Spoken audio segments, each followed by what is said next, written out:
Alrighty. The transcript has informed me I said alrighty, so we're on track. It knows what we're doing. Okay, so hi everyone. This is our monthly meeting of the Inclusion and Resilience branch of the Trauma Network, where we invite a range of organizations who are relevant to the theme of inclusion and resilience to come and chat to us and explain what they're up to, make sure that people in the city know what's going on, and there's always some useful connections made as well. Sorry, I just want to make sure I've let people in. There we go. Lucy, a gifted woman.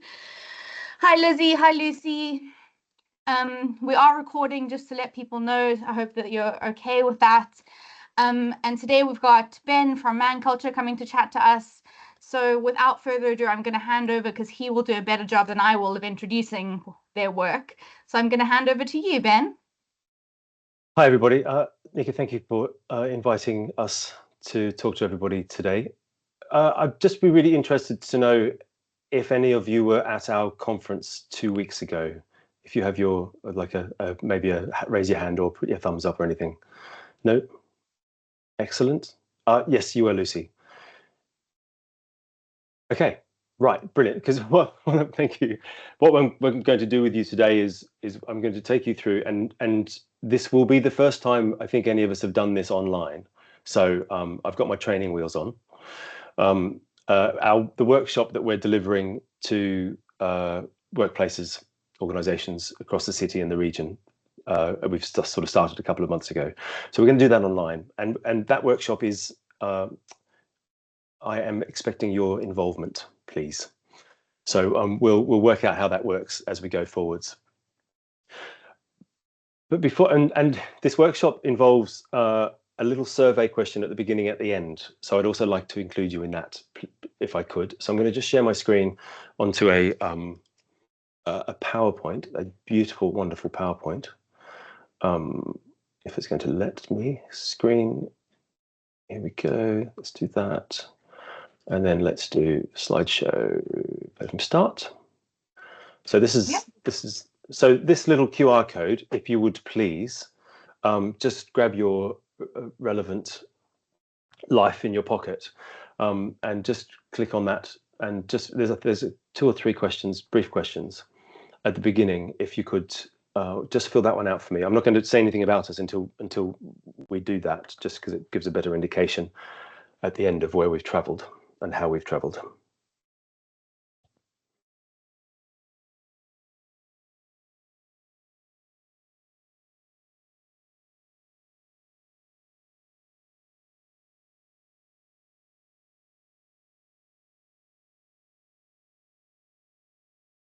I keep getting a thing on my screen saying my microphone is muted, but clearly it's not, because you would have told me by now.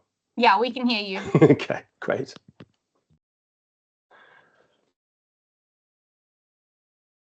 And we'll also jump in and out of these slides. Just yeah, as I said, training wheels, working out how it works online. That makes me sound like I'm using you as guinea pigs. I'm not. We've done this numbers of times. It's just a different format. We're used to live conversations. So I will crack on then. So Man Culture, the MAN in Man for Man Culture stands for Male Allyship Network, and basically our sole purpose is to discuss masculinity with men and its role in reducing violence against women and girls. So the organisation formed out of the Vaughan Commission and Vaughan Report. You will all know of the Vaughan Commission post Kiam shootings and Bobby Ann McLeod's horrible death, and then the report. And after the report came out, a number of guys in the city were asked to form an organisation that started talking with men about male violence against women and girls.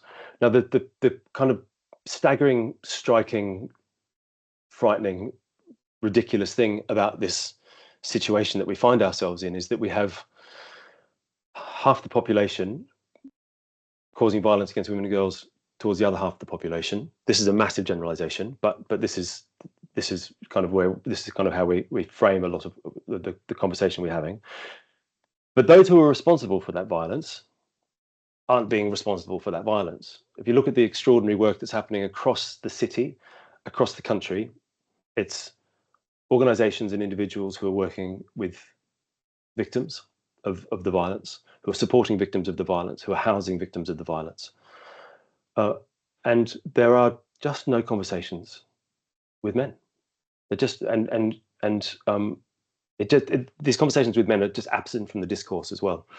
I was listening to 5 Live on a morning program a couple of weeks ago, and they were talking. There was a particular report had come out, I think, from the Home Office about the statistics of violence, and in that conversation, there was nobody was talking about men and male responsibility. So I got quite vexed by this, sitting in B&Q car park, and jumped on the phone and basically got onto the live program and talked about man culture and what we were doing, because this just isn't happening. So this is kind of what we're about. We are starting the conversation with men about masculinity, and specifically about men and our role in reducing violence against women and girls. We're volunteers. I'm. It's not exactly true. I'm sort of paid a day a week to do administration and to sort of drive the program forward, answer emails. I organised the conference, mostly organised the conference we had 2 weeks ago. But basically, we're all volunteers. We're ordinary blokes. We come from a real broad range of backgrounds.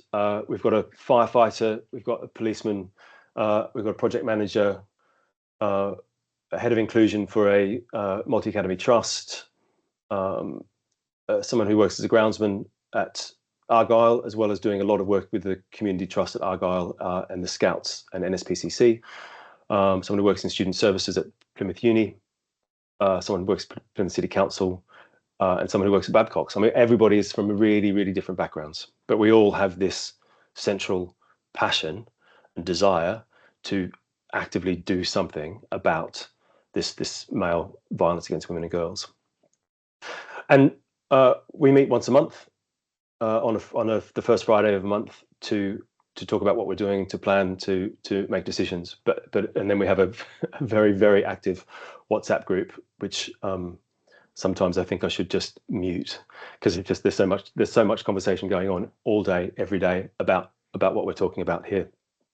The beauty of WhatsApp in terms of volunteers, and then we're just constantly trying to find those spaces to have. We're trying to have honest conversations with each other about masculinity and male violence, and then bring those conversations into workshops like the one I'm sort of started with you here. So these are the conversations. This is the kind of the group agreement that we want to have with all of our workshops, in it being a safe space. If somebody says something that you disagree with, please disagree respectfully and kindly. If there's a story to discuss or something to talk about, don't name others. Treat what it says in confidence, and listen without interrupting. So this is just, if there's anything else anybody else wants to add to that, please put it into the chat. As we're going as well, if there is anything that you want, any questions that you want to ask, please put it into the chat. I'm going to kind of come in and out of this slide presentation as we do these conversations. Please put it in the chat or put your hand up to talk. I'm really happy to be interrupted. I'm really happy to answer something that might be unclear, that I might say. Does anybody want to add something else in terms of a group agreement and a group conversation? No, nobody else? Okay, great. So, and what we're doing here is a workshop that took us about a year to decide on.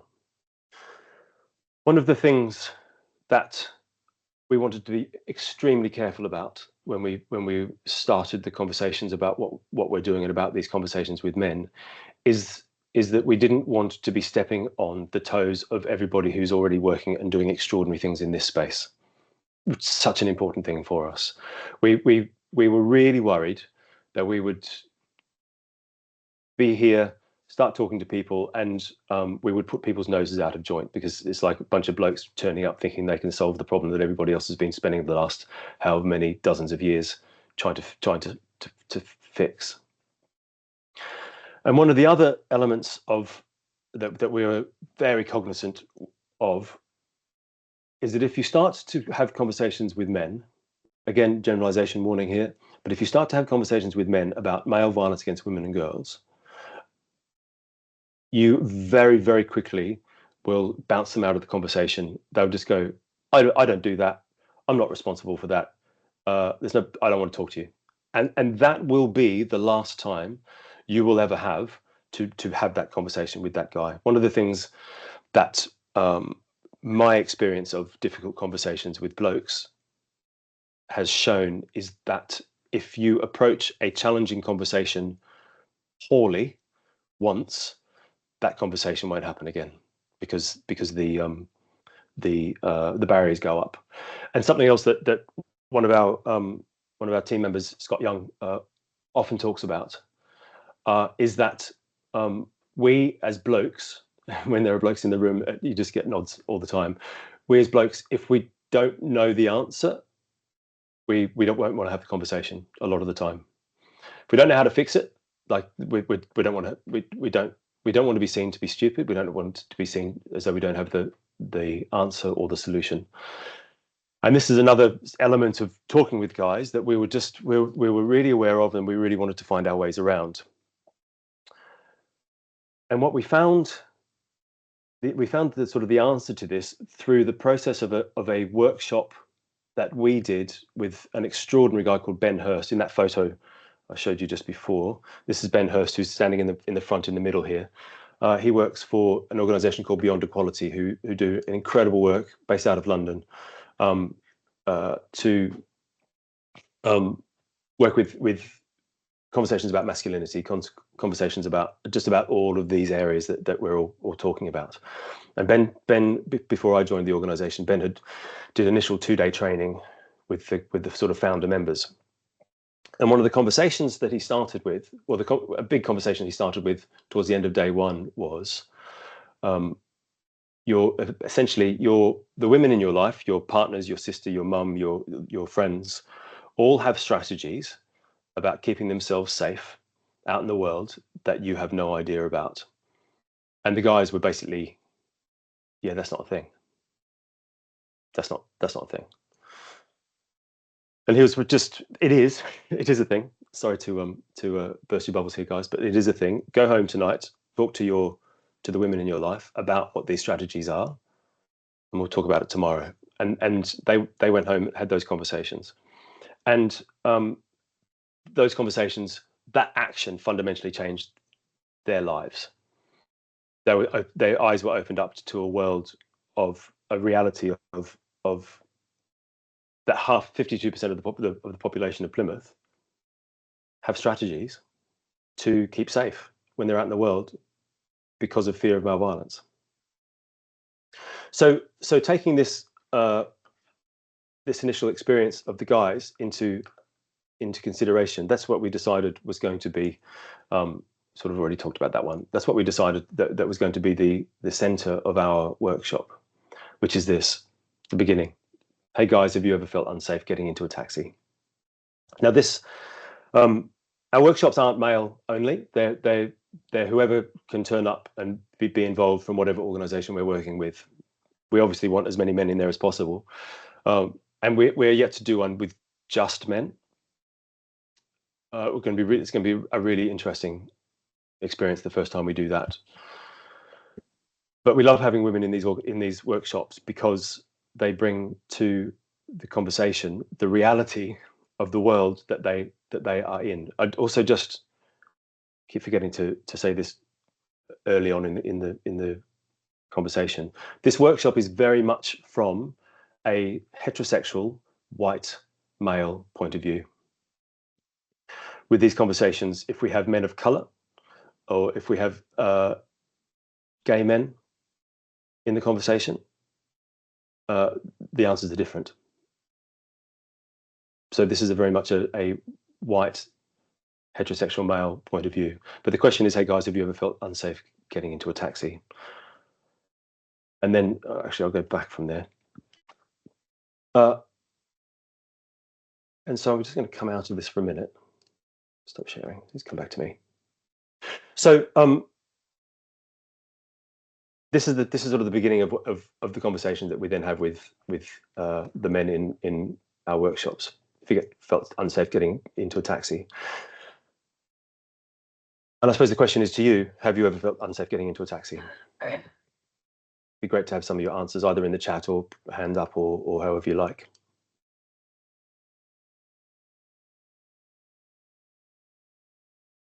Yes or no?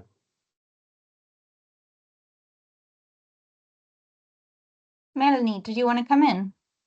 Yeah, I quite regularly feel unsafe getting into a taxi. And do you do anything in particular to make yourself feel more safe?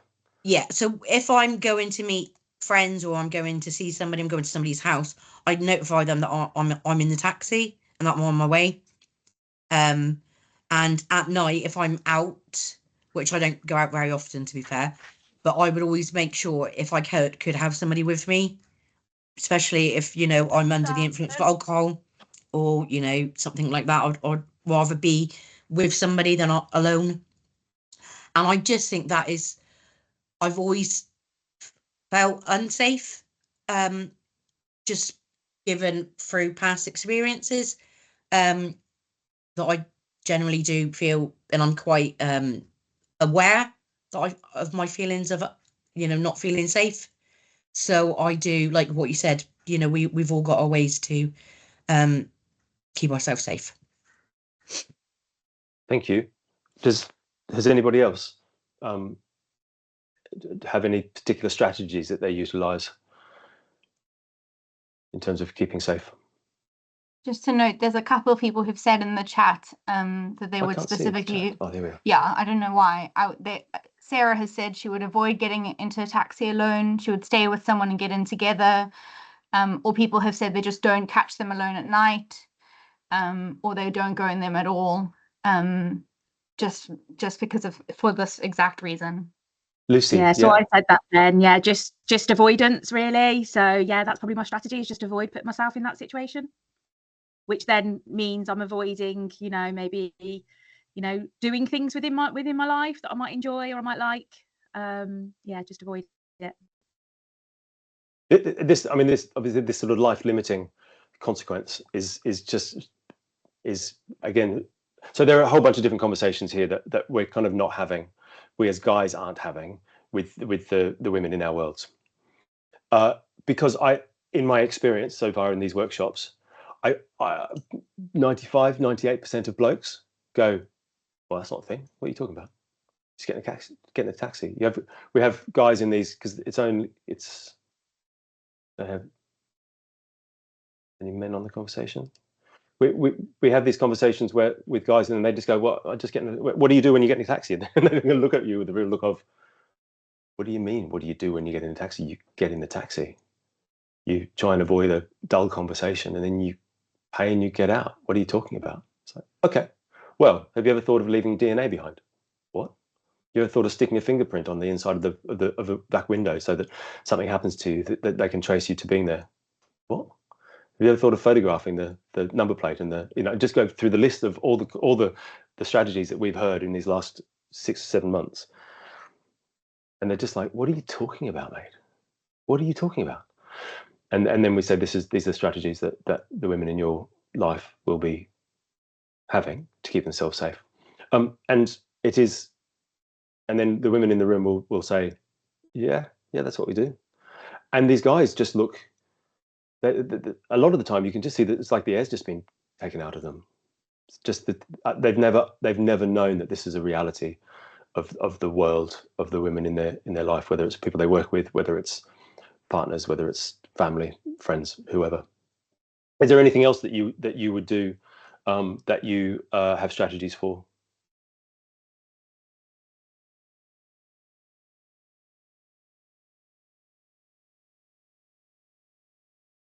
Yeah, like walking in the park or walking the dogs or anything any specifics that you might. I hold my keys like they're a weapon. Like I'll hold like a key through my fingers so that there's something, if I think I'm being followed or if I hear something or if I'm near home and I'm like worried, then I'll hold my keys like that. Okay. take it. Avoid walking alone at night. Okay.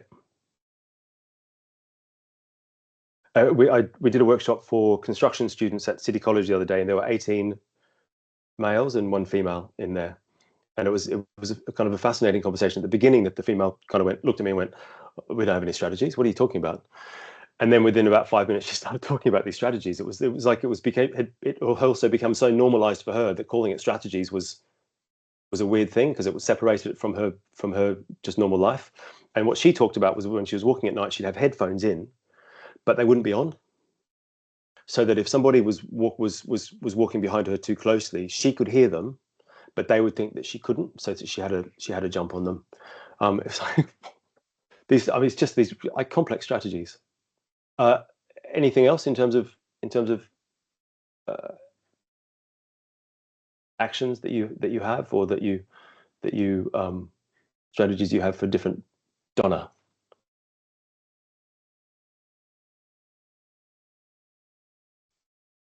Yeah, I have noticed at times, actually, if I'm in an area maybe on my own, I'm in the car, I'll lock myself in the car if I'm waiting for somebody. Okay. Yep. Understand. Thank you. Emma. Yeah, I think I wouldn't walk alone at night in like a park or anything. But I mean, sometimes you get in a situation where you have to walk in like an urban area by yourself at night, and then I would just call a friend, or my mind's just gone blank of what I put my hand up for. Yeah, or sometimes I do this weird thing where I just like walk in the middle of the road. It probably looks really weird, but if I don't walk on the side street, because I don't know why, I always just think someone could grab you or something in like the back alleys or by the cars. But I walk in the middle of the road, because it's normally at a time of night where there's not any traffic or anything. But yeah, or this is the thing I put my hand up for. Like going into like a shop or something, if you just feel a bit uneasy, or like going into a random place that's open at night with like lights on and stuff. Okay, thank you. What do you think men have to have strategies for?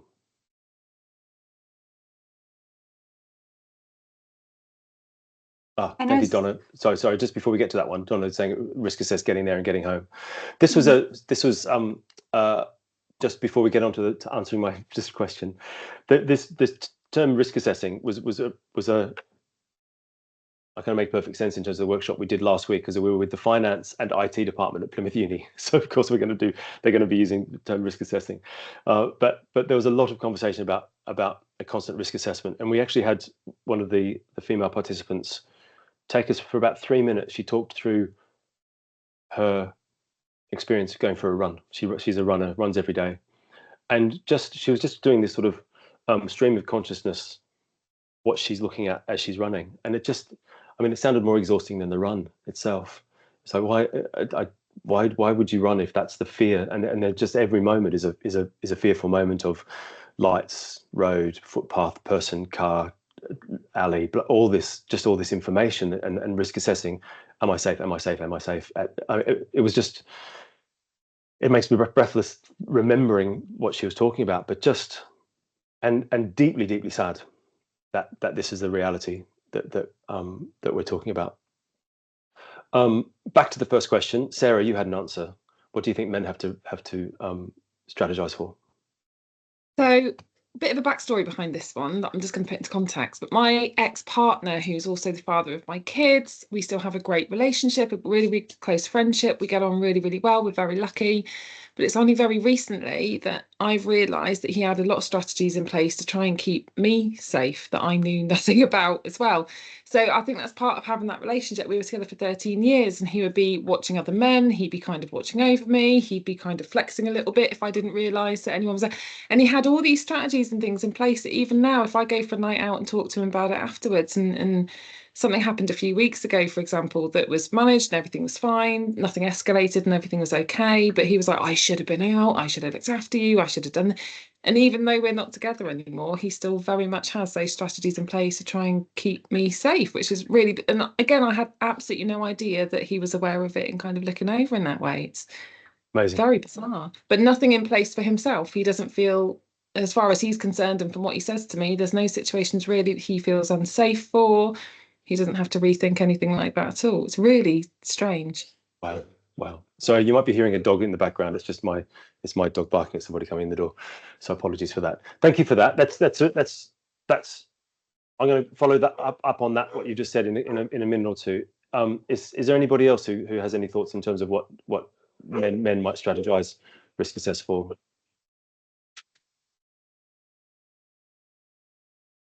Anybody else? So we when we were sort of coming actually back to what you just said, Sarah, just we were setting up for our conference at Plymouth Argyle 2 weeks ago, and a couple of guys walked through who we think were sponsors, and they saw we were setting up, saw man culture, saw all the information. We're like, what's this all about? So talked to them for about 5 minutes about what this was all about, and one of the guys said, "Oh well, I've got a 17-year-old daughter. There's no way she's getting in a taxi. I'll pick her up. There's no way she's doing this. And he just started listing these strategies that he had for keeping his daughter safe. And so, and this was sort of the first time that we'd had a bloke talk about this in particular, but it also then made one of our members realize that they were the strategies that he had as well, because he has a 16-year-old daughter. And so you have strategies. The female population has strategies for keeping themselves safe against male violence out in the world. And then we blokes have strategies for keeping the women in our lives safe from male violence out in the world.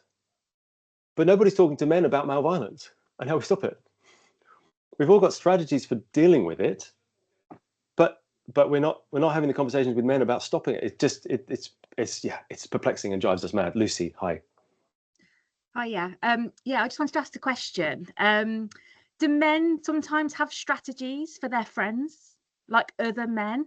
And by that I mean strategies as, when I've heard these sort of conversations be had, like, I know my friend's a bit jokey and he's a bit banter and he takes things too far and those sorts of things. Do some men have strategies for almost like managing their friends or their friendship groups and their behaviours? Do they have strategies around that?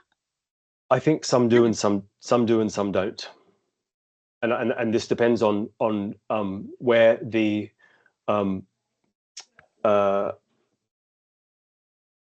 what potentially the potential outcome of what their friends' behaviours can be. So if their friends' behaviour when they're on a night out can lead into some serious violence, then they'll strategize probably for them. Or actually, there are definite friends who are no longer socially engaged with a particular group of men because actually those men are quite happy to get into a ruck on a night out, or can be sexist, misogynistic, bantery towards women and treat women really poorly, and they don't want to have anything to do with it. And these guys have decided that that's what they like to do, and they don't want to listen to this person, so they've left that friendship group. It's a really interesting conversation. I do a lot of work myself with in schools with boys about how you engage with your friends when they're talking like that, and I offer to them all, perhaps you're in the wrong group of friends. If your friends are doing this and you've said to them that's not okay and they're ignoring you, then perhaps you need to find a different group of friends.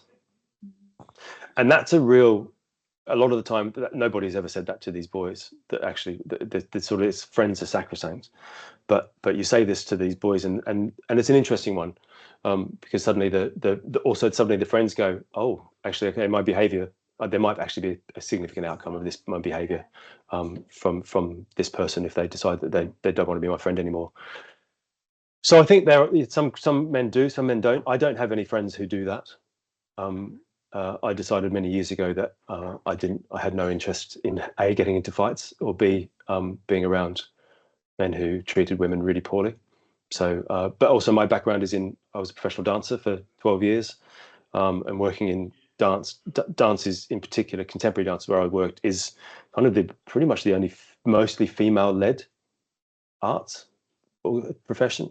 So I was around fantastic women who I remember being very much held to account by my behaviour once, maybe twice, and these are very, very low level comments, and I certainly never did that again. So so I was very lucky to have been in an environment where that, for me, that was never accepted anyway. So when I saw it out in the world, I was never part of those men's groups. Donna, I understand this to discuss masculinity and awareness, thinking men may strategies within a domestic violence situation acted upon them. Does it just have to be within society in general?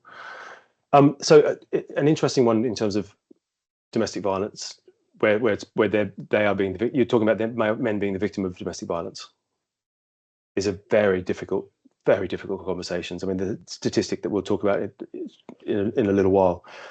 I know of several men who are victims of, and they certainly don't discuss it with anybody else, or I may well be the only person they discuss this with, or have discussed it with in the past.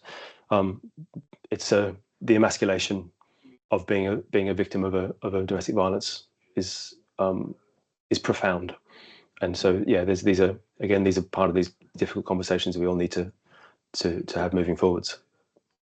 From Nikki, you said men who strategize to make themselves less threatening. Absolutely, we do. I do. I'm very aware that in some, I have been very aware that in some situations I've been perceived as being threatening, so I de-threaten myself. And back in my dance background, I spent many hundreds of hours creating creative movement and dance programs for primary schools. So I'm very, very aware of, in some primary schools, I was the only man in the building and anywhere in the school. And then as a male dancer with 5-year-olds in a hall dancing, there's a whole bunch of societally assumed connotations and negativities that can come with that. So I strategize in terms of making sure other adults, where I'm always seen by other adults, that there's always there's just so many different strategies to counteract societal assumptions. So we sort of live with some of these, which obviously then comes back down to assumptions about male violence that because of what I'm doing. So we do a lot of those strategies. We also have a lot of strategies in terms of trying to keep you safe if we're walking. So there are a lot of guys who will say, if I'm walking behind a woman early evening on the street, I'll cross over. Someone's walking towards me, I'll smile. A lad in the construction workshop the other day kind of said, isn't it just about body language? I'm not going to change my behavior to make somebody else feel less threatened, but I'm not, because I'm not a threat. So as long as my body language is fine and safe, then they'll read that. And there was a fairly big assumption in that, but it was an interesting thought. If I'm in the park with the dogs, or I've just took the dogs out earlier today into the Ham Woods, single females walking lots of dogs as dog walkers or just by themselves, I'll just be super friendly, say hi, just be sort of smiling, again disarming, and unthreatening. So all these strategies, it's tiring to have to talk about it. I'm going to just come back to my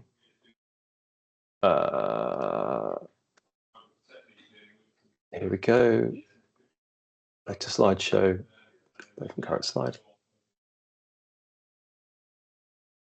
Is there anything else?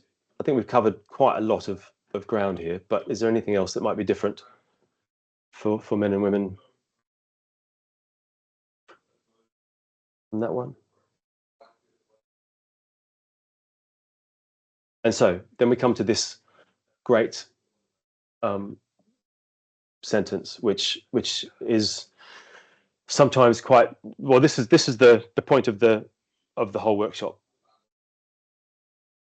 Not all men, but all men's responsibility. And this is where we kind of really challenge the men in the room with this. You may well not be the Let's come back out of this one. You may well not be the perpetrator, but you're responsible. You're responsible for your friends. What your question before, Lucy, you're responsible for your friends, your family. You've got an uncle who says massively inappropriate things at Christmas dinner, and he's been allowed to get away with it for the last 30 years. Don't let him get away with it. We have to be responsible. If we have a look at the essentially the pyramid of sexual assault, pyramid of sexual violence, a bunch of different names for it, where we have a pyramid with all the different elements of sexual violence on it, and right at the very, very top is murder and rape and sort of the most heinous crimes possible. But at the base of that pyramid is banter, is sexist jokes, is catcalling, is sexist comments. It's what we hate the term, but it's the low level violence or the low level outcome statements from men. And this is what we are saying that men need to start taking responsibility for with their friendship groups, with themselves, but with their friendship groups, with guys around them. When I'm in schools, I say to guys, if somebody's making a sexist comment to a girl in the corridor, you need to call them on it. You need to step up and stop them, have the conversation with them afterwards. These are the comments that we need to start being active with in terms of taking responsibility for our friends and our families and our colleagues, thinking that this is okay. It's just a joke. It's not a joke. And one of the best disarming actions that I think we have is, I don't get the joke. Can you explain the joke to me? I just don't get it. And we all know that anybody trying to explain the joke is just deeply, deeply unfunny. Either A, it will never be funny, or B, what the purveyor of the joke will come out with is that it's only funny because there's a horrendously sexist attitude sitting behind it, and actually by saying it, they are bigoted and sexist themselves, and it can very much stop them in their tracks. So it's just a really useful disarming tool for, well, it's just a joke. Well, you can't get it. You can't get the joke. So actually, I can't get it because I don't get it. Can you explain it to me? It's a really simple way of moving forwards. And then further conversations can be had about why it's so massively unacceptable. Do any of you have any thoughts about that? Not all men, but all men's responsibilities. Anything that you wanted to add to that from your own points of view?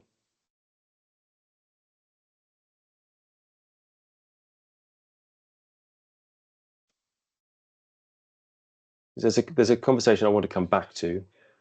A question for you. These strategies that you have, these strategies that we have, but in particular these strategies that you have in terms of the women in our lives to keep yourself safe when you're out in the world from male violence. Why don't we men know about it? I'm not putting this on you, okay? It's like I'm not putting this on you, but why don't we know about it? That's what I'm sort of intrigued as to why we don't know about it. Because as I said, 98% of the men in the workshops that we do just don't think it's a thing. And so clearly their wives, sisters, mums have never said anything about this. So why don't we know? Sorry, we were late. This is really interesting, I think. Hi, Lizzie. Is that Lizzie? Hi, sorry, I'm Katie. Hi. Oh, Katie, where are you? Hi. Oh, yeah, gotcha.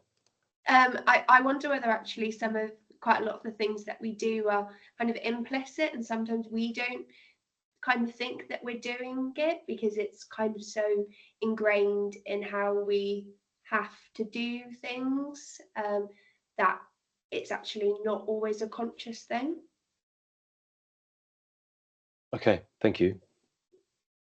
I think comes back to a workshop we had last week where I had one female and 18 male construction students at City College, and at the beginning the female student said that she didn't have any strategies. Sort of kind of went, essentially the premise of your entire workshop is nonsense, and then about 5 minutes later started talking about the strategies that she was using, and it was very clear exactly what you're saying there for her. She hadn't even ever thought about them as strategies. It was just or that they were odd, or that they were an unusual something to even talk about. It's just what she did. And any other thoughts, or anyone wanting to? Okay, Emma, I think it's also something that I often talk about with my friends that are women. Okay. And Lizzie, in some instances it comes down to ignorance or a case of not needing to know. So I would be really interested if you were to have these conversations with men in your world, with their partners or sons or fathers or friends, or colleagues, or that you would think natural instincts being used but not discussed. Thank you, Donna. Yeah, really interesting. I'd be really interested for you to have those conversations. So again, a participant in our workshop at Plymouth Uni 2 weeks ago, we did the workshop at Plymouth Uni because this participant had been at a workshop that we ran for International Women's Day, and she'd loved it and wanted her colleagues to experience it. After our International Women's Day workshop, she went home and talked to her partner and her 14-year-old son about these strategies. And her partner did what we said her partner was going to do, which was, that's not a thing. What are you talking about? Of course, who does that when they get in the cab? You just get in the cab. Who photographs? And she was like, I take photographs. I do this. I do that. I do this. And he was absolutely blown away. Her 14-year-old son went, yeah, I know all about that, Mum. The girls at school talk about this all the time.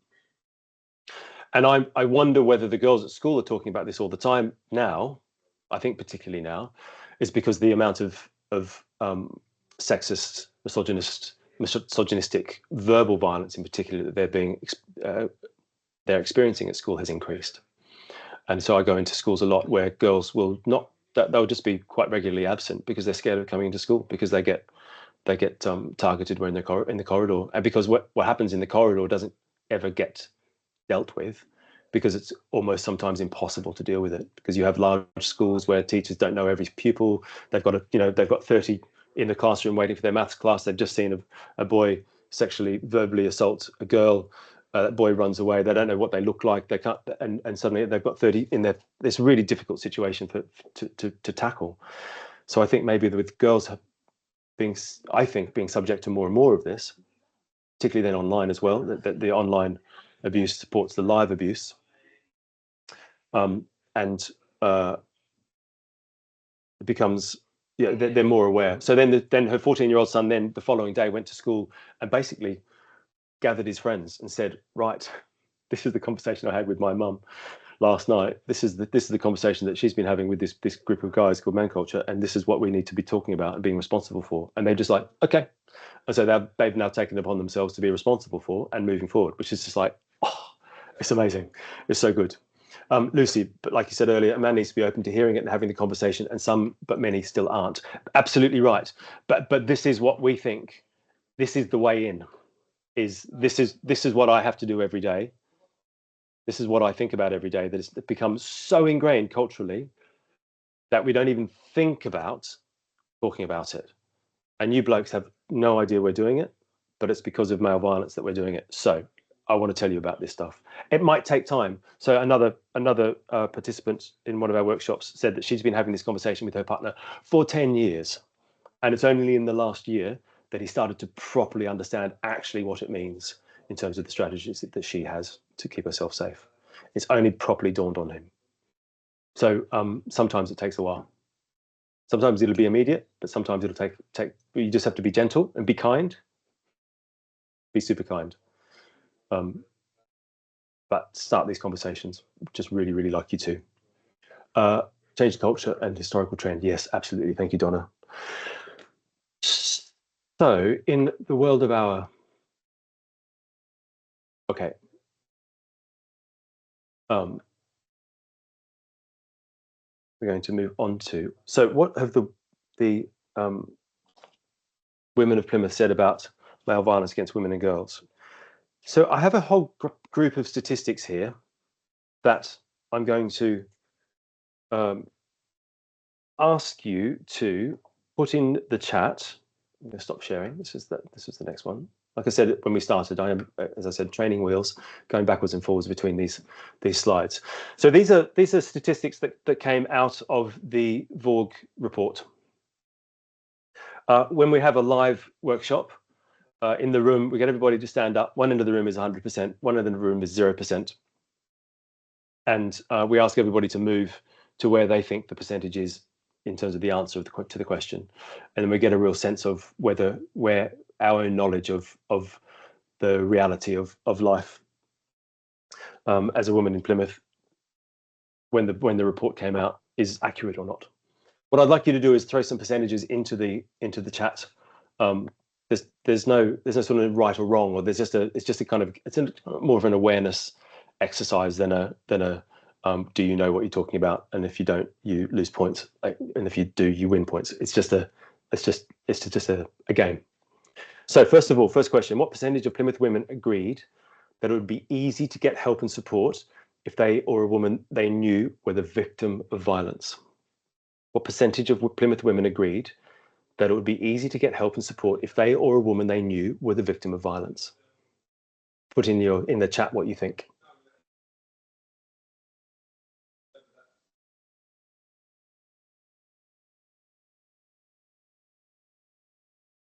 Okay, 26% agreed. What percentage of Plymouth women feel safe when out after dark? What percentage of Plymouth women feel safe when out after dark?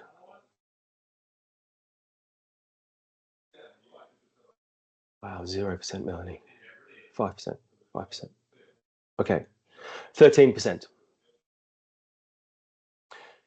What percentage of Plymouth women avoid certain areas of the city? What percentage of Plymouth women avoid certain areas of the city?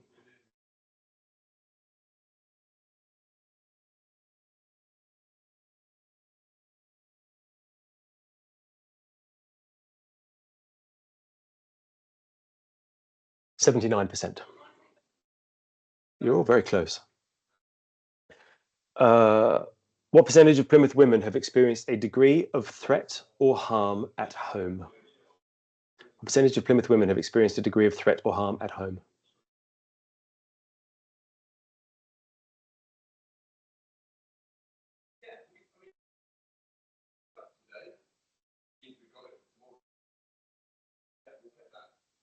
Okay, 49%. What percentage of Plymouth women indicated that they had experienced a level of harm, abuse, and/or inappropriate behaviour when out? What percentage of Plymouth women indicated they had experienced a level of harm, abuse, and/or inappropriate behaviour when out?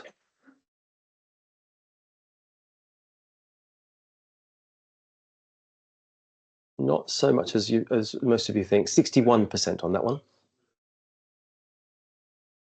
What percentage of Plymouth women aged over 16 are likely to have experienced one occurrence of harassment in the last year?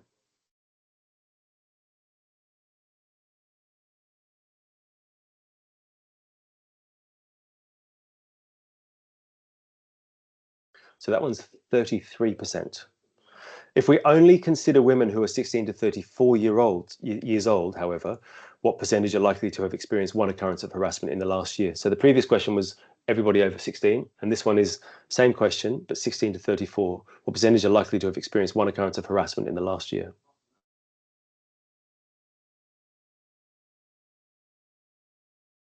%66%. What percentage of women are victims of sexual assault in their lifetime?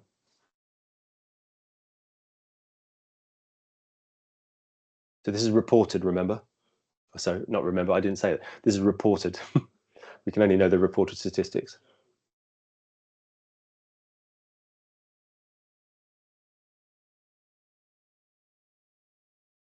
So this is 20%. And then what percentage of men are reported victims of sexual assault in their lifetime?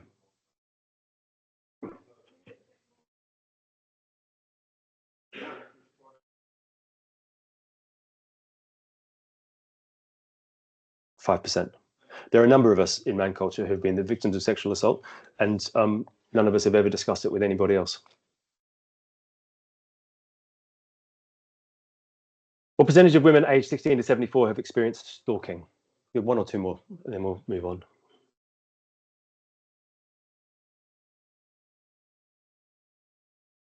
percentage of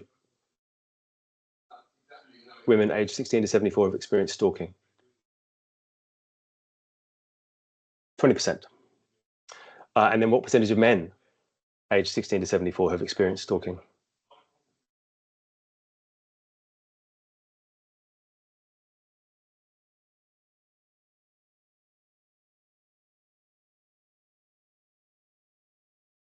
10%. We could go on for another 10 minutes, but I'll pause there. It's not the most enjoyable game of statistics, I have to say. It's and I don't want to make light of this of the reason the statistics are there either. But it's quite an intense set of numbers and questions. But it's just a really interesting indicator of our knowledge of the reported numbers. Well, this is from 2022. You're all pretty on it, I have to say. Just a second. I'm going to come back to share content. Back to here. Here we are. Back to next steps. So, considering the conversations that we've just been having and the back and forth we've been having, particularly about strategies, my question to you is what might be the next steps, taking this information that you would do for yourself? Hang on a sec. Oh, where am I? What am I doing? I'm going to stop sharing. There we go. Back to it. What might be your next steps with all of this information? Any thoughts? Sharing with friends, family, and colleagues. Thank you, Donna. Anybody else? Any other thoughts? Are there any specific conversations that you might want to have, that you might have? Talking more openly with men in my life. Raising more awareness to young people who I work with and sharing with family and friends.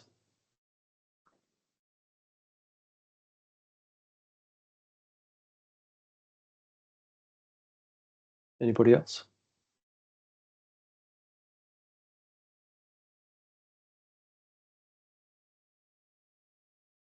Fantastic. That pretty much just about have girls, so it's raising awareness and encouraging them to also. So thank you, Donna. If you have girls, bringing this conversation to them as well, and particularly then for those girls to have the conversation with the boys in their life about this, but also asking whether the boys, whether they, like Sarah was talking about before, whether the boys have strategies for the girls when they're out and about in the world. Raising more awareness with training and supervisions. Thinking about how at GW we can bring men into our conversations. Yes, definitely. Melanie, please. Hi, Ben. I work in schools, and our team, I don't know if you've heard of us, but we're the School Link Work team. And we work across primary schools, all the primary schools and all the secondary schools in Plymouth. And I was just wondering if this is a service that's widely advertised. You know, you're saying that you're going into schools. Is it something that we have to buy in as a school, or is it a free service, or how can we get you to come in and provide something? Because I work in an all-girls school. Notre Dame is one of my schools. And I also have a special needs school, which is Woodlands. Do you know what I mean? And it's what schools have you been in, and you know, how do we get you to come along? So as it's a slightly grey area. Okay. I just a second. I see if you can see this. I released a book a couple of years ago called Intimacy: A Guide for Young Men About Sex. Okay. And so this was basically my guys always laugh at me when I plug my book. I talk about my book.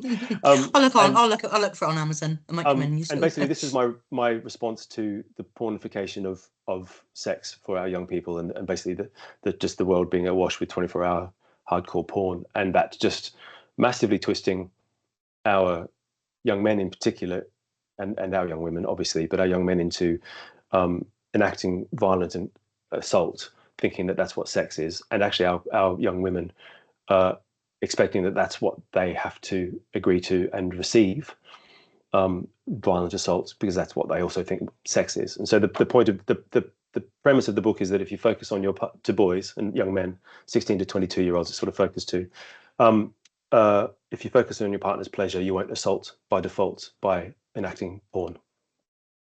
Off the back of that, I started working in lots of schools, talking about sex, talking about porn, but also talking about sexist, misogynistic comments. And from the book, I was invited to sort of join Man Culture, because I was sort of talking about these things and the violence in schools. So Man Culture doesn't go into schools. I go into schools. When I go in, I'm me, but I also wear a Man Culture hat. But I also wear a light Man Culture hat because I can go into schools as me. I can basically cross the line, a line that pretty much nobody else wants to cross. I'm very happy to cross it in terms of these conversations. So with sixth form, particularly sixth form boys, I have very frank conversations about sex and porn, and assault, and there's basically nowhere is off limits for that conversation. Obviously, I don't discuss myself, but anywhere, like I don't have a company reputation that I have to uphold by pulling back on conversations. I have those conversations. I have those conversations with year 10 boys about just all these different areas. So I had some conversations beginning at Notre Dame, Melanie, last year, but they kind of didn't go anywhere. And I'm very happy for you to have my email address. I'll put my email address in the chat, because it won't be the Man Culture email address. It would be mine. And we can talk about going to Notre Dame and having these conversations. I mostly have them with boys.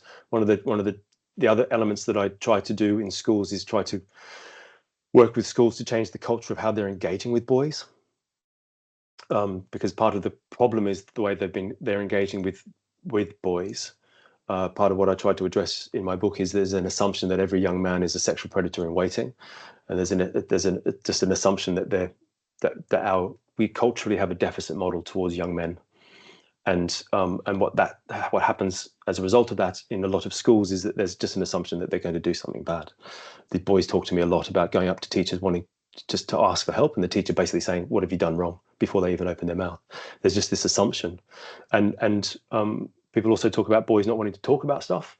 It's just basically because nobody's listening to them. You create the space within which there's a big group of boys who apparently don't talk, and I know I have a very different impact because I'm an independent male walking into schools and creating a space in a room for that conversation to happen. And you just can't shut them up. They just want to talk. They just want to talk about everything. And they're really aware of what's going on. They're really aware of this, but also a lot of the boys talk to me, kind of say, well, and actually the girls in sixth form as well, what do we expect? What does society expect is going to happen in terms of young men and sex and sexual assaults when nobody wants to talk about sex? Nobody wants to talk about porn. Adults in their lives don't want to talk about sex. They don't want to talk about they don't want to talk about assault. They don't want to talk about any of this stuff that they're desperate to have conversations about. But the adults in their world don't know how to engage with them, because our young people are living in a world that I keep talking about it as we have a 21st century problem and we're trying to solve it with 20th century solutions, and that we're not engaging with the world that our young people are in. So in the reality of it and the changeability of it, and that each one of those individuals is having such a uniquely different experience online to then bring into the world. Anyway, that was a Ben rant. I've gone on about this for a long time. So it's me that goes into schools. I wear that Man Culture hat, but I talk very much about intimacy, about sex, about sexist commentary, misogyny, assault, all those other elements. It's quite a wide-ranging brief that I can bring to any school, really, depending on what the school needs. Donna, you had a question you wanted to talk? Yeah, I just wanted to thank you for your time. It's been really, really interesting, and what brought to my awareness of having my girls as well, as we talked about earlier, about when you're in a kind of mixed school, the kind of dynamics of like male and female as you're growing within that kind of that school culture. You know, you really do get to see though you get to have those experiences, because I remember it being in a mixed school and growing up myself. But what was really brought to my awareness is my daughter is in an all-girls school, so she doesn't really kind of I don't think sometimes connect with that or have understand, but she hears it from her friends in other mixed schools and them having boyfriends and things like that. But really, it's just brought to my awareness. I don't know if she really kind of understands, I'm sure she has strategy, I'm sure, but it just, yeah, it is a little bit kind of concerning because it is completely different environments. Do you know what I mean? It's and she is quite obsessed with boys. Do you know what I mean? Not having that that kind of diverse mixture of like male and females within the school. Okay, thank you. Yeah, I think it's and it's about her, I suppose, her developing those strategies with the male friends that she does have, and or engaging in those different ways. Yeah, and because also there are some schools I go into where there are these really unpleasant cultures are actually have been really tackled really well. Yeah. And so those pupils, their experience of each other is one of kindness, actually. And there's one particular South Dartmoor Community College I've been going into who is an extraordinary head teacher who it's just a different feel, and it's a smaller secondary, but there's just a different feel to it. And then there are other schools that I go into, and I certainly hear about where they're big schools, and they're just it's much more difficult. So everybody will just be having their very, very different experiences of what life is like in response to those kinds of environments. No, thank you. Cosmos would be extending this to male foster carers to promote conversations with boys and young people in their care. It all starts with a positive male model at home. Yeah, male foster carers was what an important role they have with all of this. Really massive. Nika. Yeah, I just had a question. So it's been a really good, well, I found it really enriching as a session. So thank you for that, Ben. I'm just interested in the language choice. So going with the language of male as opposed to men in your title of man culture. I'm just curious, like, is there not a potential, because I think especially with young people nowadays, identity is much broader than that, and there is such an important distinction between sex and gender. And I'm curious about the choice to go with male and talk about male violence as opposed to men's violence. It's just something I've been curious about since I read the name. Well, man culture, obviously being male allyship network is the MAN for man culture. That's kind of that's the base of it. There isn't a single answer. Where really what we are, I think what we're very aware of is that we don't want to get everything wrong. We're really aware of language. We're really aware of words and power of words, but we're also very aware that the male violence that is committed in the world is a mostly male heterosexual violence, and that's kind of what the world we come from, the world of those of us in man culture, and that's what we're sort of starting with, what we know. Okay. Basically, we were questioned on that at the conference.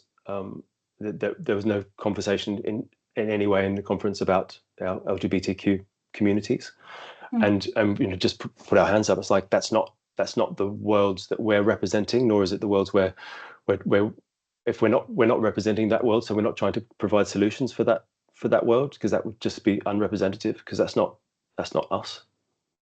And similarly, we're essentially all white men, one man of color in man culture. So we're very aware of a lack of diversity in our organization. We're very aware of the point of view that we are coming at this from, which is our white heterosexual male points of view.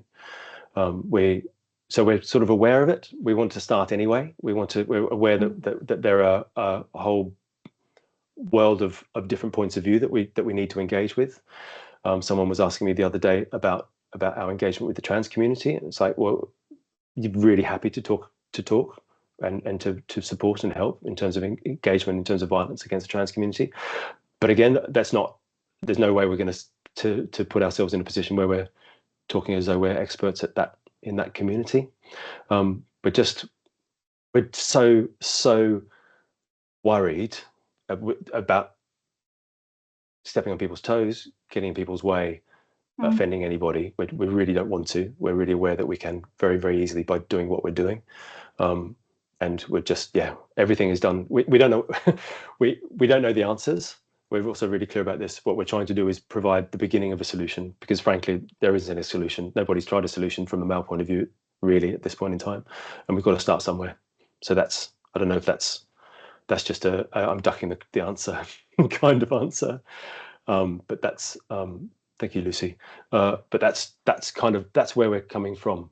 And as we move forwards, and as we have more of a membership, and as we have more of a diversity of members, then we start engaging with different communities and talking about different communities with authority that we can bring to it, rather than just, I mean, there are too many blokes out there mansplaining about stuff they know nothing about.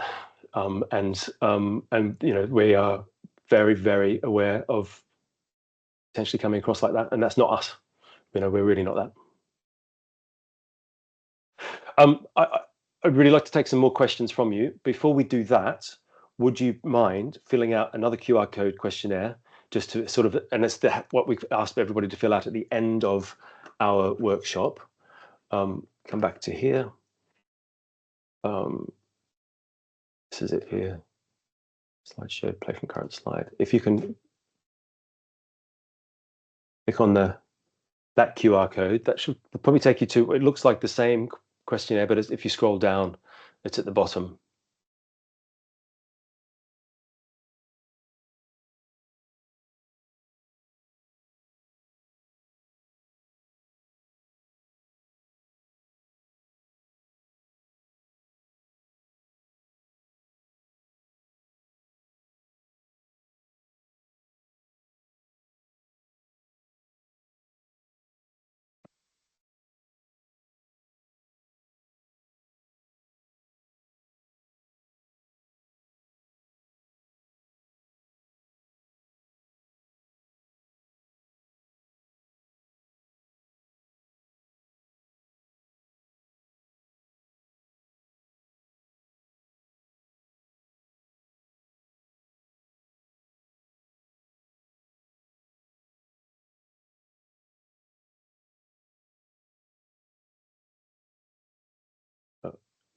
Let's not do that.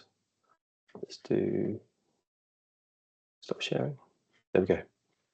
Thank you for doing that, filling that one out. We're trying to gather as much data as we can from everybody who does our workshops. When with our conference 2 weeks ago, we had all 170 participants do the workshop for us, which was amazing, in 3 different spaces, which was fantastic. So we're just trying to gather as much data so that we can continually improve and change what we need to change, refine what we need to refine. I will put my own email. I'll put both emails in. So this one's, and then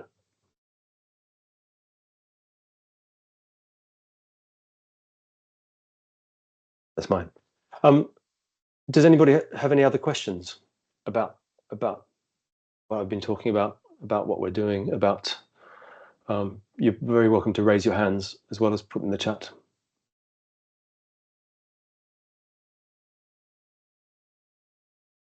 Okay, so basically, what we're just whilst you're thinking about potential other questions, our plan at this point in time is, and what we've been doing is starting to work with organisations in the city. So we've done some workshops in different places.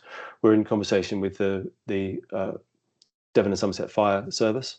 So we did a fantastic workshop with them, with the exec team, about a month ago, and we're just in those conversations of how we can work with their fire crews, starting conversations with Devon and Cornwall Police in terms of how we can work with neighbourhood teams and their exec team we're just starting these conversations in these larger organizations in the city. What we'd like to do is to go into every organization in the city.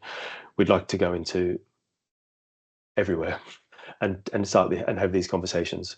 The city, in doing the Vorg Commission and having the Vorg report, did an incredible thing to choose to tackle this male violence against women and girls just in the city. I think the numbers for of domestic violence, 16%, I think nationally is the national percentage of women who experience domestic violence. In Plymouth, it's 27%. So we're quite an outlier in terms of the. I think those numbers are correct. So we do have an outsized problem compared nationally. So what we're wanting to do is have these conversations in as many different places as possible. If there are organisations that that you work with, that you think would be a good place to start, get in touch with us, and we'll. Thank you, Denise. We've actually started a conversation with Exeter Prison. So that's some members from Exeter Prison came to our conference 2 weeks ago. So that's conversation is ongoing. So you can help too if you like. Anywhere else that you think that would be open to these conversations, and obviously the next one of the next things we need to do is then what's our next step with these organisations. So we've done one workshop in a place. What do we do next? How do we support the continuing culture change? We all know that one workshop, one 45-minute or hour workshop, can have a massive impact, can also have no impact. How do people in the organisation champion what we're talking about? How do we follow up with a second, with a third, with a fourth? How do we, all these sorts of things? Where does the funding come from to support us to do this? There are all these different elements that we're looking at in terms of business models, structures of memberships, all those sorts of things that the joys of starting a CIC in this particular way, and wanting to try and get it right, obviously as quickly as possible, so that it supports the work that we're trying to do. It supports the work that everybody else in the city is trying to do. We're trying to become one of the pieces of the cogs that make the city happen. We've got a great working relationship with Trevi, starting to have a great working relationship with Ahimsa. We're all in conversation with all of these different organisations to how can we support what everybody else is doing. Everybody's been phenomenally supportive of what we're doing. In no way were we expecting the support that we're expecting but just the amazing support that they're giving us is blown us all away. So we want to be part of the change, basically. Any questions?